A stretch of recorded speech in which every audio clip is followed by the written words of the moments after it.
Je vais essayer de faire ça vite parce que finalement, c'est vraiment plus long que ce que je pensais. Là, je vous donne de l'information. Si vous n'êtes pas content avec les décisions qui sont prises, ça ne sert à rien de me le dire à moi. Allez adresser vos critiques, qu'elles soient positives ou négatives, aux gens acquis de droit. Le procès verbal officiel n'a pas été mis en ligne encore. Donc, les chiffres que j'ai, c'est ceux que j'ai pris lors de la séance. Je pense qu'ils sont bons, mais je n'ai pas eu le temps de les vérifier.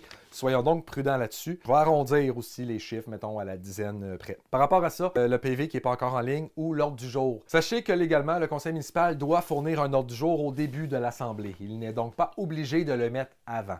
Cela dit, s'il n'est pas obligé de le faire avant, c'est comme bien apprécié de la part des citoyens. Et je pense que donc, en ce sens, c'est important que le conseil se force à ce que les ordres du jour soient mis avant. Ils sont souvent mis l'après-midi, quelques heures avant, que je ne sais pas pourquoi c'est pas mis encore plus tôt. Il faudrait questionner. J'irai faire ça lors de la prochaine séance du conseil. Parlant de questions, j'ai enregistré la période de questions, mais ma carte mémoire était pleine. Donc, je ne suis pas sûr de toutes les questions qui ont été posées. Cela dit, par rapport à cela, je sais que les séances du conseil vont être enregistrées. On a posé la question. Martin a dit que c'était quelque chose qui se ferait bientôt. Et quand on a demandé bientôt dans les prochains mois, il a dit dans les prochaines semaines, peut-être même qu'en 2026, ce serait fait. Probablement qu'il voulait dire comme dès janvier 2026 et non pas en décembre 2026. Donc, les séances du conseil seront donc enregistrées. Elles ne seront pas diffusées en direct, mais elles seront enregistrées dans leur totalité. On aura donc tout le loisir d'écouter ce qu'il se dit. Tous les conseillers étaient présents, donc les gens avaient bien hâte d'être là pour leur première rencontre. Ça, liste des comptes à payer, d'accord, ouais. Différents comptes à payer, dont cette facture, pas cette facture, donc tous ces comptes-là, 120 339 $. Ça coûte cher avoir une municipalité. Dépôt des activités financières. Il y a beaucoup d'informations qui est difficile à avoir, mais sur le site internet de la municipalité, les états des activités financières sont déposés à chaque mois. Donc, on voit c'est quoi le budget et à chaque mois, on voit combien qu'on a dépensé, pourcentage du budget qui était prévu, on est rendu à combien. Si vous aimez les finances municipales, c'est de l'information qui est géniale et le fait qu'elle soit disponible tout le temps, c'est très bien parce que dans d'autres municipalités, il faut qu'on en fasse la demande. Dépôt de déclaration d'intérêt pécuniaire. Ben ça, c'est juste que les conseillères doivent dire s'ils ont prêté de l'argent ou s'ils se sont fait prêter de l'argent par un organisme au village ou s'ils ont des bâtiments au village. 4.3, l'adoption du calendrier des séances ordinaires du conseil. Donc, les séances auront lieu encore le deuxième lundi du mois à 20h au 241 rue Coutu, derrière la bibliothèque. Boisvert et Chartrand, ça, c'est les comptables. À chaque année, il y a un audit qui est fait. Donc, les comptables viennent et ils regardent notre comptabilité municipale et ils s'assurent que tout est beau, que tout est bien fait. Puis après ça, c'est eux qui viennent nous faire un beau résumé en 15 minutes en nous présentant des chiffres où ce qu'on comprend pas grand-chose. 23 400 $. Celui-là, ça, j'aurais eu besoin. J'ai comme tout entendu ce qui a été dit, mais on dirait que ça fait pas de sens. T'sais. Renouvellement de l'entente forfaitaire relativement à l'accès aux ressources juridiques du cabinet Bélanger-Sauvé. Fait que j'ai comme, OK, c'est que les avocats, on a comme un forfait à place de payer comme à la pièce, mais là, c'est 325 $ par mois. Fait que je sais pas, tu sais, on m'a déjà dit combien ça coûtait un avocat de l'heure. Fait que j'ai dit comme que je sais pas, c'est ça. Fait que d'après moi, on n'a pas accès à grand-chose. Ou est-ce que ça? J'ai pas tout à fait compris ça. Les avocats, c'est un gros dossier, ça coûte cher. C'est un gros dossier. Hein? Un moment donné, on réfléchira à ça dans une autre vidéo. Technofeu, réparation du camion de pompier, 23 160 $. 4.7, Tessier Récréoparc, ceux qui ont fait le jeu d'eau, deuxième paiement, 140 670 $. 4.8, Généreux Construction, c'est pour les rues Arbour et Coutu, le pavage des routes. Comme ça fait un an, puis que, je sais pas, ça n'a pas levé l'asphalte ou je sais pas quoi, on paye le versement, 118 000 $. Contrat de déneigement des bornes Fontaine Sèche de 1820 $ à Déneigement Arbour. Ah oui, par rapport aux questions, c'est ça, s'il y a des points à propos desquels on a posé une question, je vais tout de suite parler de c'était quoi la question pendant qu'on est là. Premièrement, les bornes Fontaine Sèche, c'est quoi? C'est quand il y a des rivières ou des lacs, il y a comme un tuyau qui va dans l'eau, c'est là-dessus que les pompiers se branchent pour comme aller arroser les feux.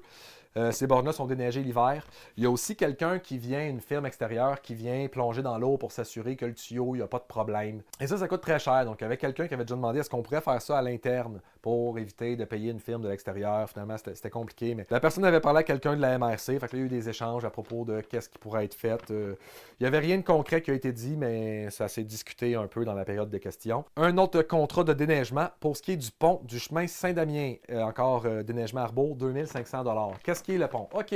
Le pont aussi, je vais faire une vidéo pour expliquer ce qu'il y en est. Pour ce qui est du déneigement, le pont a été détonné. Donc maintenant, seuls les véhicules de moins de 10 tonnes peuvent y circuler.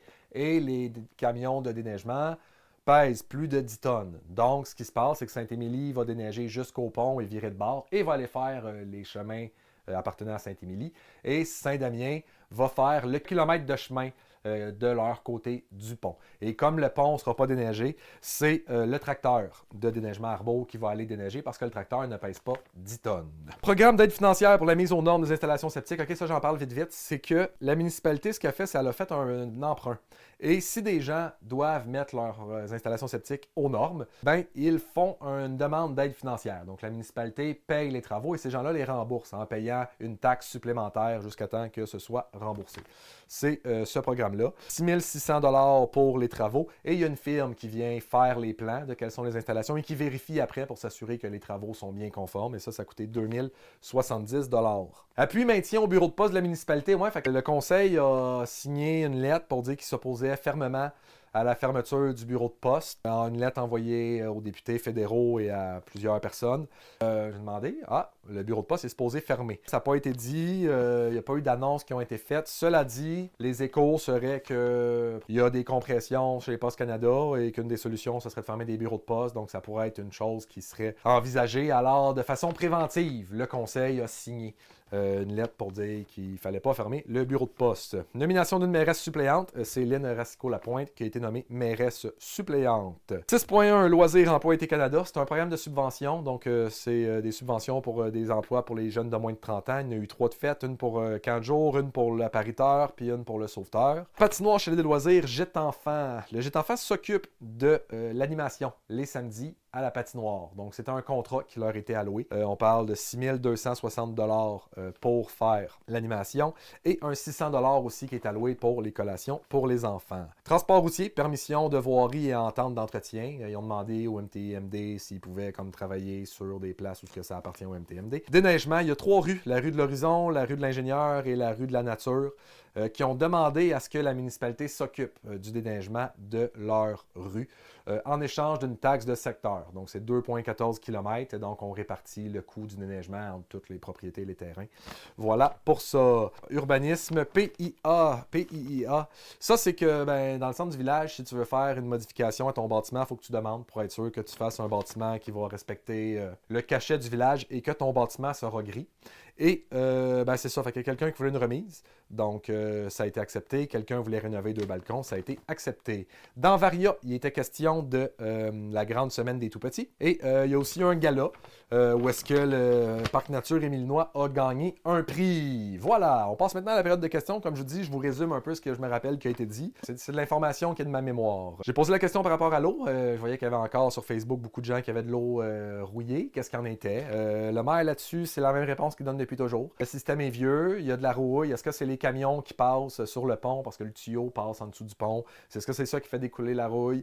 On ne sait pas c'est lié à quoi, on n'est pas capable de le prévoir, c'est des choses qui arrivent. Tant que le système ne sera pas changé, ça va faire ça. Donc si ça vous arrive, laissez couler l'eau. Pas dangereux, c'est juste brun, fait que laissez couler l'eau, puis c'est ce qu'il faut faire. Par rapport à ça, quelqu'un dit OK, par rapport à la source, qu'est-ce qu'il y en est? Parce que là, sur Facebook, on entend aussi du monde qui disent que c'est la municipalité qui l'a enlevé. Là-dessus, le maire a été catégorique, il a dit que c'était le ministère qui l'avait enlevé et que le ministère mentait en disant que c'était pas eux, que la source est sur l'emprise du terrain du ministère puis que la municipalité n'a pas de pouvoir là. Il est revenu par rapport à l'accès à l'eau. L'été, en face de la salle du conseil, il y a un garage municipal, il y a un robinet qui a été mis, une champlure pour remplir. Il y a aussi une place pour aller vidanger, pas sa fosse septique, mais tu sais, c'est les VR, là. Ils ont comme des tanks à aller vider, fait qu'il y a une place pour vider ça, puis il y a de l'eau pour remplir. Fait que là-bas, il y a ça l'été. Pour ce qui est de l'hiver, il disait que c'était plus difficile, qu'il travaillait avec l'administration pour donner accès à des bâtiments, mais que c'était plus difficile de débarrer des portes. Quelqu'un a demandé par rapport à la Sopfeu, il y a eu un feu de forêt, combien ça nous avait coûté.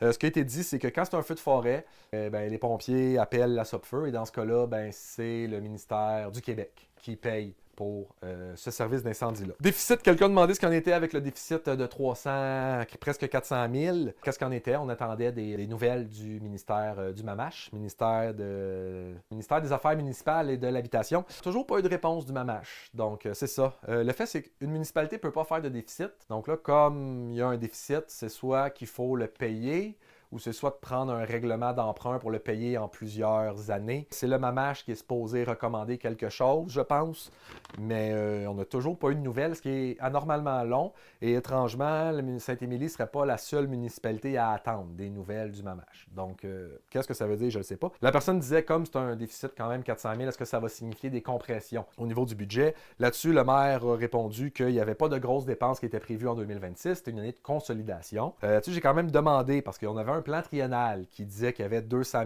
000 qui étaient prévus pour rénover le chemin de la montagne. Puis, il y avait un 350 000 qui était alloué pour le chalet bleu en 2025. Comme ça n'a pas été fait, ça va être reporté en 2026. Pour ce qui est du chemin de la montagne, il m'a dit que le plan triennal, c'était des dépenses qui étaient comme estimées, mais que ça ne voulait pas dire qu'il allait faire le chemin de la montagne. Est-ce que c'est une façon de dire que le chemin n'allait pas être fait cette année ou je sais pas, en fait. J'ai pas vraiment su comment interpréter la réponse. Pour ce qui est du 350 000, oui, c'est ça. Ben là, l'appel d'offres a été fait. Fait que sûrement que ça va être dépensé là-dessus. Mais là, quelqu'un avait demandé par rapport à ce chalet-là, rentabiliser un chalet à 350 000, ça va être difficile. Là-dessus, Martin a dit deux choses. Il a dit que, ben, premièrement, c'est sûr qu'un appel d'offres municipal, ça coûtait toujours cher.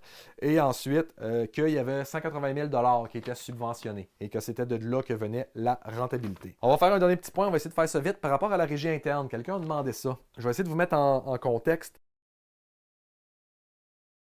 Conclure avec une dernière chose, je voulais vous parler des activités qui s'en venaient à la municipalité. J'en profite, je vais faire une plug, on va dire dans le prochain mois qu'est-ce qu'il y en est. Ça a été quand même compliqué de trouver quelles étaient les activités qui venaient, mais voici ce qui s'en vient.